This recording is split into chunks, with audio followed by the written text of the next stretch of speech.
Esther, Esther. Then called Esther for Hathach, one of the king's chamberlains, whom he had appointed to attend upon her, and gave him a commandment to Mordecai, to know what it was, and why it was.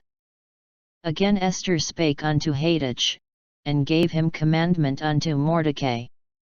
All the king's servants, and the people of the king's provinces, do know, that whosoever, whether man or woman, shall come unto the king into the inner court, who is not called, there is one law of his to put him to death, except such to whom the king shall hold out the golden scepter, that he may live.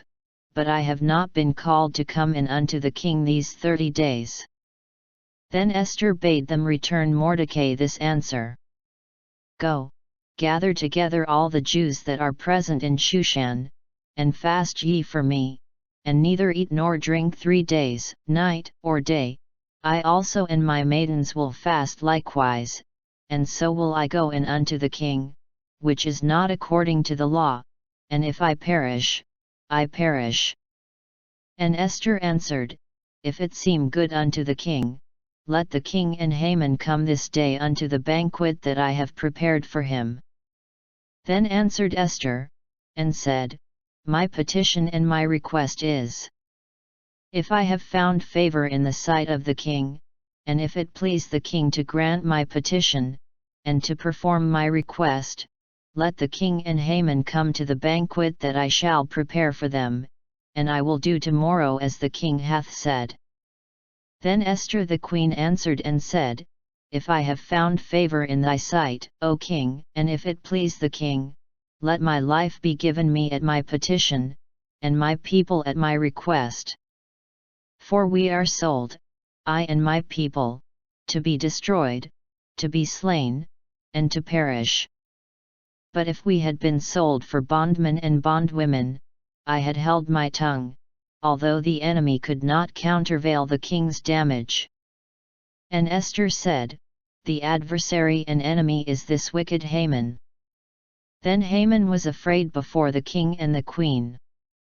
And Esther spake yet again before the king, and fell down at his feet, and besought him with tears to put away the mischief of Haman the Agagite, and his device that he had devised against the Jews.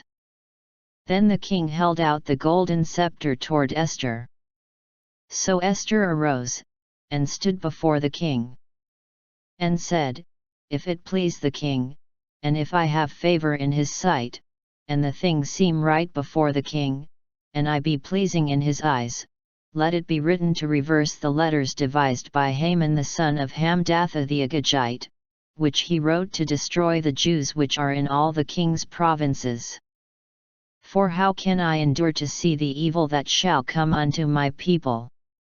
Or how can I endure to see the destruction of my kindred?